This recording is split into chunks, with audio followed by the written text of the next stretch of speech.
Back to the beginning of the argument, someone shouted, "Reload program and repeat." A smattering of laughter greeted the sarcasm. Deborah's daughter smiled. "These are general issues, and to a certain degree I am content to let them be aired. But do they bear directly on the motion? What, if anything, are we to do about Thomas Mary's son?" She looked over at Tyler, who looked back at her coolly, his legs crossed.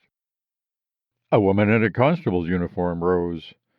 "The problem with Thomas Mary's son is that he claims the privileges of artistic expression, but he's not really an artist. He's a provocateur." "Most of the artists in history have been provocateurs," shot back a small dark man. "He makes me laugh," said another. "He's smart. Instead of competing with other men, he wants to organize them. He encourages them to band together." The back and forth rambled on. Despite Deborah's daughter's attempt to keep order, the discussion ran into irrelevant byways, circular arguments, vague calls for comity, and general statements of male and female grievance. Erno had debated all this stuff a million times with the guys at the gym. It annoyed him that Deborah's daughter did not force the speakers to stay on point. But that was typical of a cousins' meeting. They would talk endlessly, letting every nitwit have her say before actually getting around to deciding anything. A young woman stood to speak, and Erno saw it was Alicia, Keiko's daughter. Alicia and he had shared a tutorial in math, and she had been the second girl he had ever had sex with. "Of course Durden wants to be seen as an artist," Alicia said. "There's no mystique about the guy who works next to you in the factory. Who wants to sleep with him? The truth—" "I will," a good-looking woman interrupted Alicia. The assembly laughed. "The truth," Alicia tried to continue. The woman ignored her. She stood, her hand on the head of the little girl by her side, and addressed Tyler Durden directly. "I think you need to get laid." She turned to the others. "Send him around to me. I'll take care of any revolutionary impulses he might have." More laughter. Erno could see Alicia's shoulders slump, and she sat down. It was a typical case of a matron ignoring a young woman. He got up, moved down the aisle, and slid into a spot next to her. Alicia turned to him. "Erno, hello." "It's not your fault they won't listen," he said. Alicia was wearing a tight satin shirt, and Erno could not help but notice her breasts. She kissed him on the cheek. She turned to the meeting, then back to him. "What do you think they're going to do?" "They're going to ostracize him, I'll bet." "I saw him on Link. Have you seen him?" "I was there last night." She leaned closer. "Really?" she said. Her breath was fragrant, and her lips full. There was a tactile quality to Alicia that Erno found deeply sexy. When she talked to you, she would touch your shoulder or bump her knee against yours, as if to reassure herself that you were really there. "Did you get in the fight?"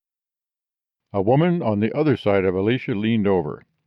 "If you two aren't going to pay attention, at least be quiet so the rest of us can."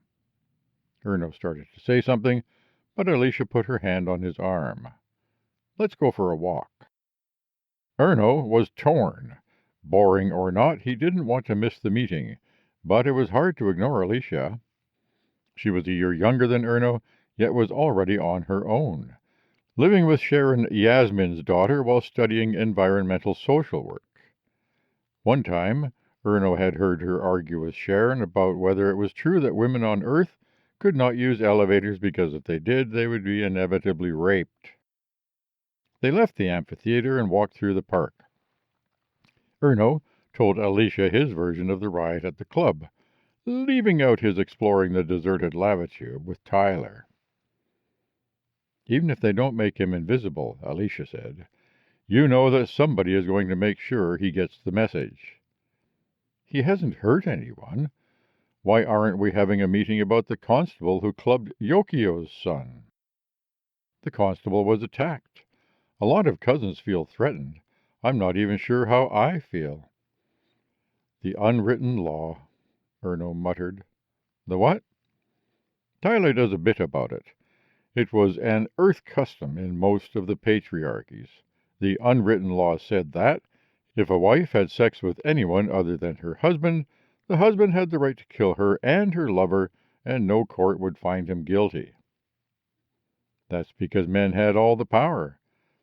But you just said somebody would send Tyler a message. Up here, if a man abuses a woman, even threatens to, then the abused woman's friends take revenge. When was the last time anyone did anything about that? I get it, Erno. That must seem unfair. Men don't abuse women here. Maybe that's why. It doesn't make it right.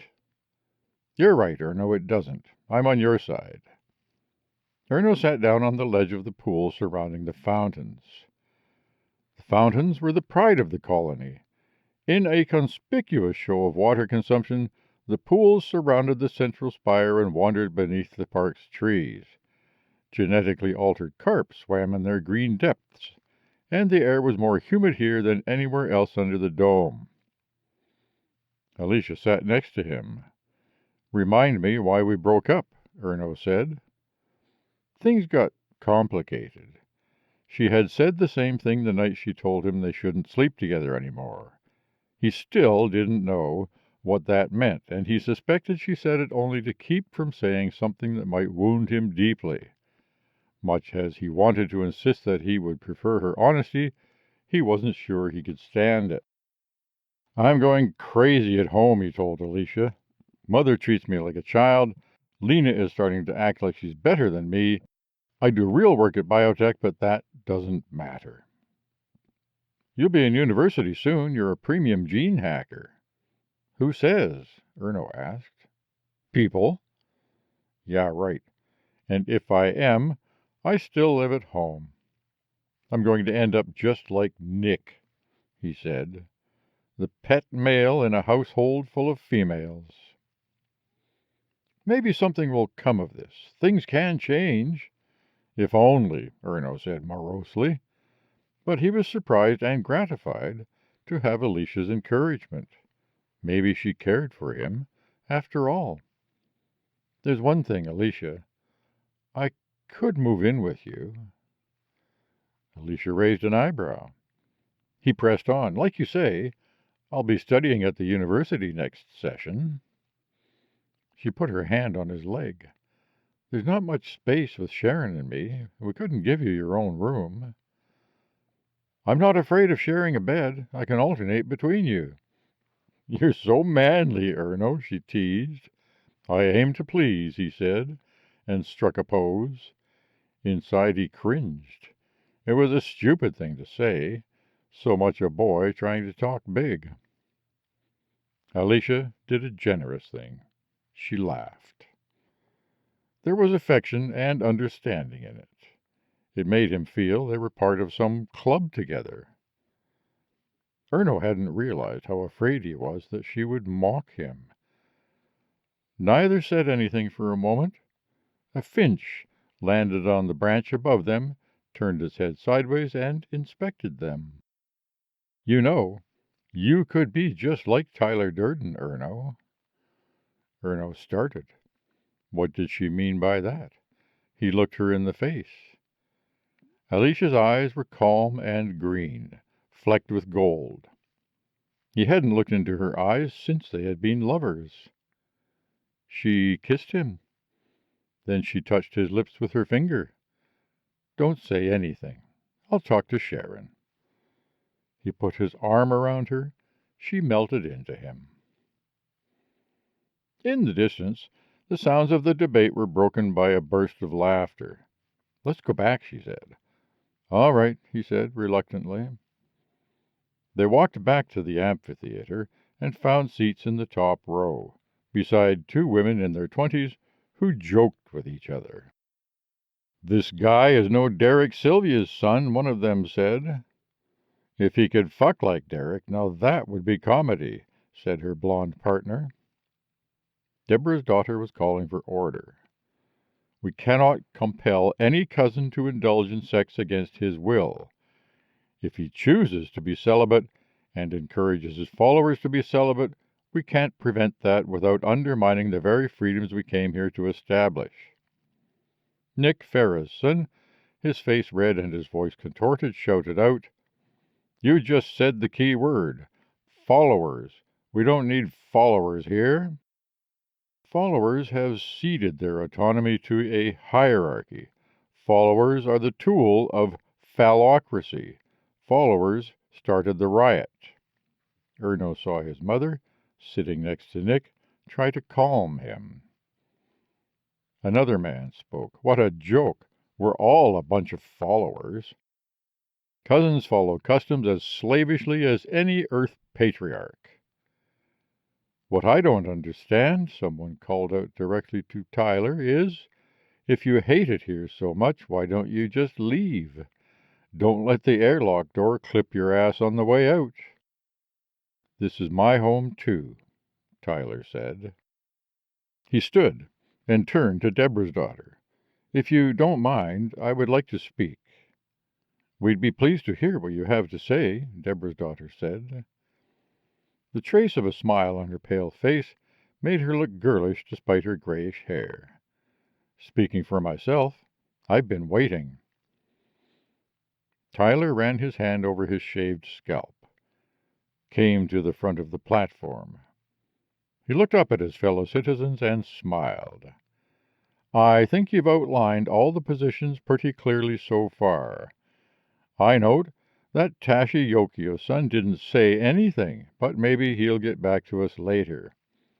It's been a revealing discussion, and now I'd just like to ask you to help me out with a demonstration. Will you do this little thing for me? I'd like you all to put your hand over your eyes like this." He covered his own eyes with his palm, peeked out. Most of the assembly did as he asked. "All of you got your eyes covered? Good. Because, sweethearts, this is the closest I am going to get to invisibility." Tyler threw his arms wide and laughed. "Make me invisible? You can't see me now. You don't recognize a man whose word is steel, whose reality is not dependent on rules. Men have fought and bled and died for you. Men put their lives on the line for every microscopic step forward our pitiful race has made. Nothing's more visible than the sacrifices men have made for the good of their wives and daughters. Yes, women died too, but they were real women, women not threatened by the existence of masculinity. You see that tower?" Tyler pointed to the 1,000-meter spire looming over their heads. "I can climb that tower. I can fuck every real woman in this amphitheater. I eat a lot of food, drink a lot of alcohol, and take a lot of drugs. I'm bigger than you are. I sweat more. I howl like a dog. I make noise. You think anyone can make more noise than me? One way or another, Mama, I'm going to keep you awake all night. And you think you're the girl that can stop me?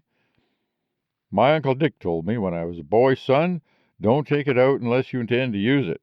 Well, it's out and it's in use. Rim-ram, goddamn son of a bitch fuck it is to laugh. This whole discussion has been a waste of oxygen. I'm real. I'm here. Get used to it. Invisible? Just try not to see me.